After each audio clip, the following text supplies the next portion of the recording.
हम आम जनता की सुरक्षा करने के लिए बैठे लोग हैं, वो हम ही लोग को गाली दे रहे हैं। तो ये इससे घटिया चीज़ कोई नहीं हो सकता। जब हमारे साथ कुछ गलत होगा तो हम उनके पास हमारी सुरक्षा की मांग लेकर के जाएंगे और वे हमें ही इस तरह का जाति सूचक गाली देंगे, तो इससे घटिया चीज़ तो मैं कुछ भी नहीं समझती हूँ। और उनको इतना भी उनके अंदर वो क्षमा मन से महसूस नहीं करते हैं कि जो इतना बड़ा गलती किए हैं।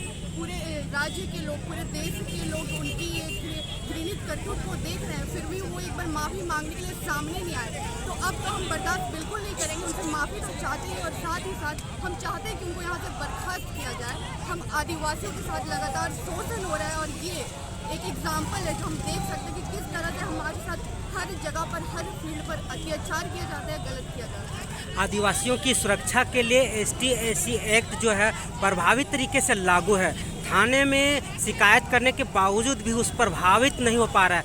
क्या लगता है सरकार कानून व्यवस्था संभालने में या कानून अनुपालन कराने में अक्षम नजर आ रही है? देखिए, ये भी बहुत दुखद बात है कि ST/SC एक्ट जो हमारे लिए बना हुआ है, बावजूद उसके जब एक थाना प्रभारी इस तरह से अभद्र व्यवहार एक महिला के साथ, आदिवासी समुदाय के साथ करते हैं, बावजूद उसके उनके खिलाफ कोई कड़ी कार्रवाई नहीं होती है। बोल दिया जाता है कि हम अभी कुछ नहीं कर सकते। क्यों? गलत तो गलत होता है, वो पुलिस पदाधिकारी ही क्यों ना हो, कोई पद पर बैठा क्यों ना हो। आज हमारे पूर्व मुख्यमंत्री को किसी बात के लिए आज जेल पर भेज दिया गया। क्यों? उनके लिए कानून था। आज कोई पुलिस वाला जब गलत किया है तो बोला जा रहा है वो पुलिस वाला है, हम कैसे उनके खिलाफ FIR दर्ज करें। तो ये तो बहुत गलत बात है। उनके खिलाफ होना चाहिए और हम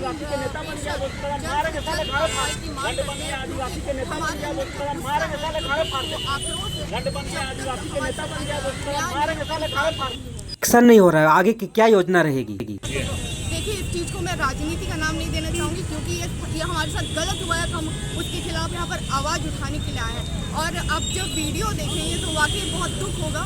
हम सबके साथ माँ बाप को दिखा भी नहीं सकते कि एक पद पर बैठा इंसान किस तरह का अभद्र भाषा का इस्तेमाल कर रहा है।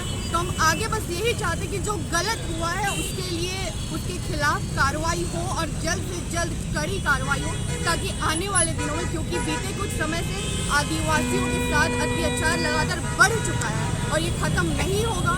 अगर हम आज इनको छोड़ देंगे तो आने वाले दिन में 10 लोग फिर से हमारे साथ ऐसा गलत करेंगे तो हम ये कतई बर्दाश्त नहीं करेंगे। लगातार ब्यूरोक्रेसी पर लगातार ये सवाल उठते आ रहे हैं हर मामले में कि सरकार के अनियंत्रित है ब्यूरोक्रेसी, जिसके चलते सरकार वो कार्य नहीं कर पाती है और ना ही उन सरकार की कोई बात सुन पा रही है। जी, हमेशा कुछ भी होता है तो हम तुरंत सरकार बैठे हुए कुर्सी पर उन पर सवाल उठा देते हैं, लेकिन उनको भी कार्य करने के लिए उनके नीचे पद पर बैठे कई लोगों की आवश्यकता पड़ती है। जब नीचे बैठे लोग ही गलत करेंगे, साथ नहीं देंगे, तो फिर सरकार को ब्लेम करने से कुछ नहीं होता है। ठीक है ना? यहाँ गलत हुआ, एक पुलिस पदाधिकारी उसने गलत किया, थाना प्रभारी ने गलत किया है। जिनको एक महिला के साथ या किसी भी लोगों के साथ एक अच्छे स्वभाव से पेश आना चाहिए, उन्होंने गलत किया है। अब उनके गलती के लिए हम तुरंत सरकार को ब्लेम नहीं करेंगे। तो ऐसे कई लोग बैठे हुए हैं, उनको अपने गलती के लिए सबसे पहले तो क्षमा महसूस करना चाहिए, जो उनको शायद महसूस अब तक नहीं हो रहा है और वो माफ़ी मांगने के लिए अब तक सामने ही नहीं आए। तो ये बहुत गलत बात है। परिचय दे दीजिए आप। मेरा नाम अनुपमा कुजूर है। ये जिला प्रशासन का पुतला दहन था और जो सदर थाना का जो प्रभारी है जिस प्रकार के अभद्र भाषा का प्रयोग किया है, उसके विरोध में आज हम लोग यहाँ पर पुतला दहन किया। और हम लोग जिला प्रशासन से, सीनियर SP से, यहाँ के SP से और थाना के अंतर्गत जो उनके गार्जियन है DSP साहब, उनसे हम मांग करते हैं कि ऐसे थानेदार को अब विलम्ब बर्खास्त करें, क्योंकि ऐसे लोग समाज में दुष्प्रभाव डाल रहे हैं और जो आदिवासी समाज के बारे में मतलब कि ऐसी मतलब अपनी मानसिकता को प्रकट कर रहे हैं, ऐसी भाषा का प्रयोग कर रहे हैं जो ऑन कैमरा आदमी नहीं बोल सकता, पब्लिक प्लेटफॉर्म में नहीं बोल सकता है, बंद कमरे भी नहीं बोल सकते। ऐसी चीज़ को एक ओपन जगह में चौराहा में इस प्रकार की भाषा का प्रयोग करें, जिससे हम आदिवासी समाज आहत। क्या लगता है गैर आदिवासी होते तक क्या ऐसा शब्दों का उपयोग होता है?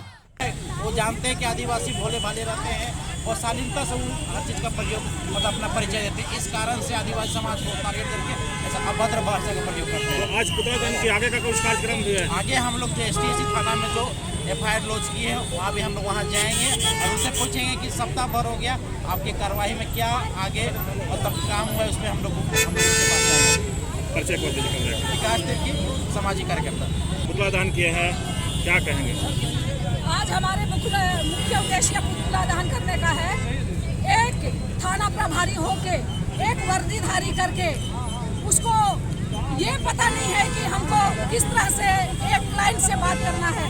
अगर कोई गरीब तबका के लोग उसको मदद मांगने थाने में जाते हैं तो वो अपने न्याय के अनुसार उसे बात करना चाहिए, वहाँ वो गाली गलौज के करते हैं। आज हमारे झारखंड में क्या हो रहा है, हमको बताए थाना प्रभारी कि जहाँ न्याय की गुहार लगा के कोई जाता है तो न्याय नहीं मिलती है, वहाँ माँ बहन की गालियाँ मिलती है। अगर माँ बहन की गालियाँ अगर थाने में ही मिलती है तो न्याय का गुहार लगाने कहाँ जाएगा पब्लिक? उसका जवाब दे हमें। और हम सीनियर एसपी को मांग करते हैं कि इसका 2 दिन के अंदर गिरफ्तारी होना चाहिए। अगर 2 दिन के अंदर अगर गिरफ्तारी नहीं होती है तो इसका हम लोग बड़ा आंदोलन करेंगे और ST/SC थाना में हम लोग ताला लगाने का काम करेंगे। जो ST/SC थाना में हमारे लिए कानून बना है, हमारे न्याय के लिए बना हुआ है थाना, अगर वो थाना हमारा सुनवाई नहीं कर रही है, उसका कार्रवाई नहीं करती है, जबकि वो सोशल मीडिया में पूरे कोई देख रहे हैं जो सदर थाना प्रभारी ने गाली किया, इतनी ये गाली किया है कि वो सुनने के लायक नहीं है। उसके बावजूद आज तक ST/SC थाना ने उसके ऊपर कोई कार्रवाई नहीं किया है। अगर ये हम उसको संदेश देना चाहते हैं, अगर वो 2 दिन के अंदर में उसको बर्खास्त नहीं करती है या उसके ऊपर कानूनी कार्रवाई नहीं करती है तो हम लोग बड़ा आंदोलन करेंगे और ST/SC थाना में भी हम लोग ताला बंद करने का काम करेंगे। क्योंकि क्यों बना है? जब न्याय ही वहाँ नहीं मिलेगा तो वो थाना खोल के क्यों रखा गया है? हमको इस थाने से उम्मीद था, लेकिन वो उम्मीद नहीं मिलेगा तो हम उस थाने को भी बंद करने का काम करेंगे। और हम सीनियर एसपी से हम भी गुहार लगाते हैं। एक आदिवासी महिला को खुलेआम इस तरह का गाली किया जाता है और पूरा प्रशासन सोया हुआ है। क्या संदेश देना चाहते हैं? कभी कोई आदिवासी के मुंह में पेशाब किया जाता है, कभी कोई बेटी को नंगे घुमाया जाता है। क्या आदिवासी इसीलिए बना हुआ है? क्या आदिवासी होने का यही हमारा गुनाह है कि हम आदिवासी हैं? ये हमने बिल्कुल बर्दाश्त नहीं है। और आदिवासी हमेशा से एक आंदोलनकारी रहा है। आदिवासी को कमजोर समझने का कोशिश ना करें। हम थाना प्रभारी को हम समझाना चाहते हैं, जिस गाली को तूने गाली दिया, बोला कि झारखंड का आदिवासी का नेता का झाट बनता है, बोला अगर वो इस तरह का लैंग्वेज यूज करता है तो हम उसको बताना चाहते हैं, आज तेरी वर्दी है ना, ये जमीन है ना, वो आदिवासी की लड़ाई की धरती है। इस जमीन को लड़ाई करके आदिवासियों ने बचाया है। उसी धरती पे आज खड़ा होके आपने वर्दी पहन के, उसी वर्दी का कमाई से तेरा परिवार चल रहा है। आज उस आदिवासी को उसने गाली किया है, इसका जवाब हम ईंट का जवाब हम पत्थर से देंगे। आज उसने कमजोर महिला को गाली किया है। अगर गाली देना है तो हम जैसे महिला को गाली करके दिखाए ना, तब हम उसका जवाब देंगे। उस गाली का जवाब क्या होता है? और आए दिन उसको तैयार रहना चाहिए उसको कि अगर उसका अरेस्टिंग नहीं होता है तो उसको सेंधरा करने का भी काम करेंगे हम लोग। इसके लिए भी तैयार है हम लोग। जब आप एक नियम को उल्लंघन करके गाली गलौज में उतरता है तो हम भी आपके जैसा उल्लंघन करने के लिए तैयार हैं और हम तेरे जैसे थाना प्रभारी को सेंधरा करने का काम करेंगे अगले दिन में। परिचय कर दीजिए कैमरा की। मैं आदिवासी सेना की केंद्रीय महिला अध्यक्ष कुमुदनी प्रभावती।